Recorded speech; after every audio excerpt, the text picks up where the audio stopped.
बड़ी खबर मैं आपको बताने जा रही हूं। जो 8 घंटे की चर्चा तय की गई है उसमें कांग्रेस की तरफ से गौरव गोगोई चर्चा की शुरुआत करेंगे। वक्फ बिल पर चर्चा की शुरुआत कांग्रेस सांसद गौरव गोगोई करेंगे। ये बड़ी जानकारी सामने आ रही है। किरण रिजिजू के बाद गौरव गोगोई पहले स्पीकर हो सकते हैं। किरण रिजिजू बिल पेश करेंगे और फिर पहले स्पीकर कांग्रेस सांसद गौरव गोगोई हो सकते हैं। कि जेपीसी में सरकार ने खुद ये कबूल करना चाहिए कि वहाँ पर क्लॉज बाय क्लॉज जो डिस्कशन होना था, जो एकदम बहुत गौर से हमें चर्चा करना था, वो ही वहाँ पे नहीं किए। तो सरकार का पहले दिन से ही एक रवैया था कि संविधान के खिलाफ, हमारे अल्पसंख्यकों के समुदाय के खिलाफ एक ऐसा कानून ले आए जो देश में शांति के बजाय अशांति का वातावरण लाए।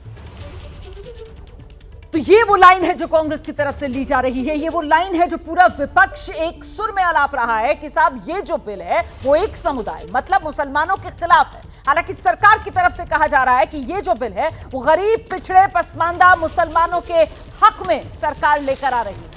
और ऐसे में मुस्लिम समाज खुद कहां खड़ा हुआ है। ये 3 तस्वीरें देश के अलग अलग हिस्सों से सामने निकल कर आ रही है, जिसमें भोपाल से लेकर दिल्ली से लेकर और मुंबई तक की तस्वीर आप देख रहे हैं। और यहां मुस्लिम समाज के लोग हैं, ये सड़कों पर उतरे हुए हैं, खुशियां मना रहे हैं। कहीं पटाखे चलाए जा रहे हैं, दिवाली मनाई जा रही है, कहीं प्रधानमंत्री नरेंद्र मोदी को थैंक यू बोला जा रहा है, हाथ में गुलाब के फूल लेकर नरेंद्र मोदी के बैनर पोस्टर के साथ, और कहीं मुस्लिम समाज के लोग जो हैं वो सड़क पर उतरकर सिवैयां बांट रहे हैं, शीर खुरमा खिला रहे हैं, मुंह मीठा करा रहे हैं और कह रहे हैं कि हमें तो इस साल एक नहीं 2 ईद मनाने का मौका मिल गया है। तो ये वो तस्वीरें हैं और ये मुस्लिम समाज से सामने आ रही तस्वीरें हैं। चर्चा एबीपी न्यूज पर हम लगातार कर रहे हैं। स्टूडियो में हमारे साथ जो मेहमान मौजूद हैं, जहां पर इस चर्चा को हमने रोका था, मेहरुद्दीन रंगरेज साहब हमारे साथ मौजूद हैं। जो सवाल मैं आपके पास लेकर आई थी कि सबसे बड़ी आपत्ति जब 2024 में सरकार ये बिल लेकर आई थी तो आप लोगों को ये था कि साहब वक्फ बाय यूज होता है,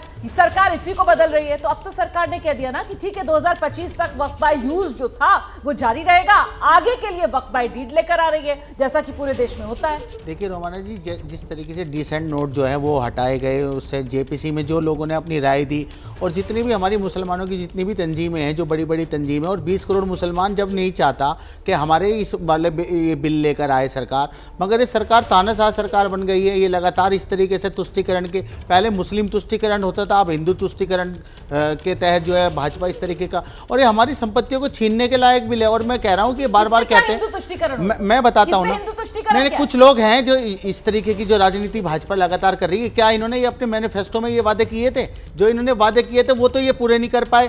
2 करोड़ रोजगार हर साल की बात की थी इन्होंने, अच्छे दिन की बात की थी, स्मार्ट सिटी की बात की, उन पर कोई ध्यान नहीं इनका।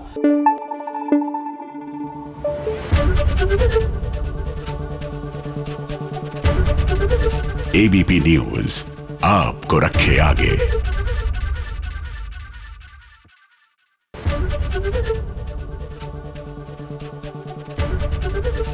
एबीपी गंगा, खबर आपकी, जुबान आपकी।